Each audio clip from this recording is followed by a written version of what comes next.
Taste the Daily. Kanchipuram மாவட்டம் ஸ்ரீபெரும்புதூரில் பாதாள சாக்கடையில் ஏற்பட்ட அடைப்பால் சாலையில் கழிவுநீர் செல்வதால் மக்கள் அவதியடைந்தனர்.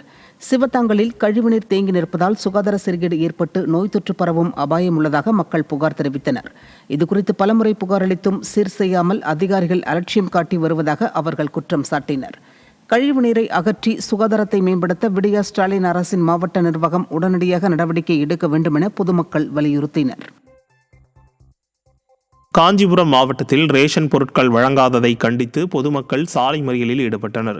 விச்சந்தாங்கலைச் சேர்ந்த சுமார் 250க்கும் மேற்பட்டவர்களுக்கு கடந்த 3 மாதமாக களக்காட்டூரில் உள்ள நியாய விலைக் கடையில் பொருட்களை வழங்காமல் ஏமாற்றி வந்துள்ளனர். இதனால் ஆத்திரமடைந்த 150க்கும் மேற்பட்டோர் களக்காட்டூர் சந்திப்பில் அமர்ந்து சாலை மறியலில் ஈடுபட்டனர். ஏழை மக்கள் ரேஷன் பொருட்களை கூட வாங்க முடியாத அளவுக்கு விடியா ஸ்டாலின் ஆட்சி மக்கள் விரோத அரசாக மாறிவிட்டதாக மக்கள் குற்றம் சாட்டினர்.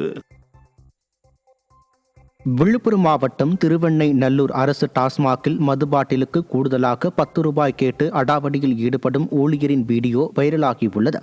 அரசு டாஸ்மாகில் ஒருவர் 230 ரூபாய்க்கு மதுபாட்டில் வாங்கியுள்ளார். அப்போது டாஸ்மாக் ஊழியர் கூடுதலாக 10 ரூபாய் பணம் கேட்டு அடாவடியில் ஈடுபட்டுள்ளார். இந்த வீடியோ தற்போது வைரலாகி வரும் நிலையில் நிர்வாக திறனற்ற ஸ்டாலின் மாடல் ஆட்சியில் அதிகாரிகள் முதல் அடிமட்ட ஊழியர்கள் வரை லஞ்சத்திலும் ஊழலிலும் திளைத்திருப்பதற்கு இதுவே சிறந்த உதாரணம் என குற்றம் சாட்டப்படுகிறது.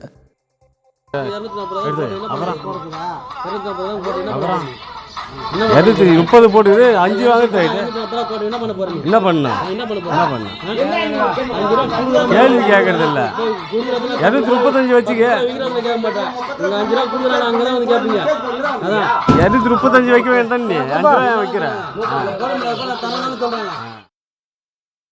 சேலம் மாவட்டம் ஓமலூரில் கோவில் சமையலறை மண்டபத்தை இடித்தவர்களை கண்டித்து ஒரு தரப்பினர் ஆர்ப்பாட்டத்தில் ஈடுபட்டனர்.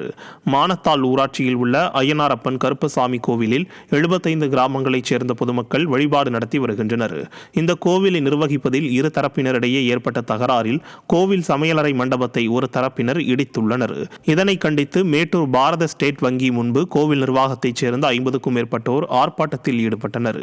விடியா திமுக ஆட்சியில் மக்களின் பிரச்சினைகளில் உடனுக்குடன் தீர்வு காணப்படாததால் சட்டம் ஒழுங்கு பாதிக்கப்படுவதாக குற்றம் சாட்டப்படுகிறது.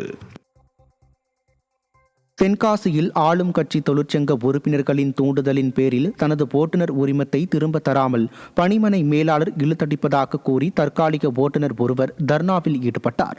சங்கரன் கோவில் போக்குவரத்து பணிமனையில் தற்காலிக நடத்துனர் மற்றும் ஓட்டுநராக பணிபுரிந்து வந்த கார்த்திக் ராஜாவுக்கும் பணிமனை மேலாளருக்கும் இடையே ஏற்பட்ட தகராறு காரணமாக மேலாளர் இருவரை பணிக்கு வரவேண்டாம் என கூறியதாக தெரிகிறது. மேலும் ஓட்டுநர் வாகன உரிமம் வழங்காமல் இழுத்தடித்து வந்ததால் ஆத்திரமடைந்த கார்த்திக் ராஜா தர்ணாவில் ஈடுபட்டார். திறனற்ற ஸ்டாலின் ஆட்சியில் போக்குவரத்து பணிமனையில் பல்வேறு முறைகேடுகள் நடப்பதாக குற்றச்சாட்டு எழுந்துள்ளது. நான் இங்க பணிமனையில வேலை பார்த்துட்டு இருக்கேன். ஓட்டுநர் லைசன்ஸும் கண்டக்டர் லைசன்ஸும் கொடுத்துருந்தேன். கண்டக்டர் லைசன்ஸ் தான் கொடுத்துட்டாங்க. இப்போ ஓட்டுநர் லைசன்ஸ் கேட்டா தர மாட்டேங்காங்க. கேட்டா தொலைஞ்சிருச்சு அப்படிங்காங்க. அது எப்படி சார் தொலையும்? தொலைஞ்சவனுக்கு எப்படி சார் வண்டி போடுவாங்க? வண்டி நான் டியூட்டி பார்த்துருக்கேன். ஆனா நான் டியூட்டி பார்த்ததுல இருந்து 25ஆம் தேதி லைசன்ஸ் வாங்கிட்டு போயிட்டோம்ங்காரு. அது 25ஆம் தேதி நான் லைசன்ஸ் வாங்கியிருந்தோம்னா எப்படி எனக்கு 12ஆம் தேதி வண்டி போட்டிருப்பீங்க?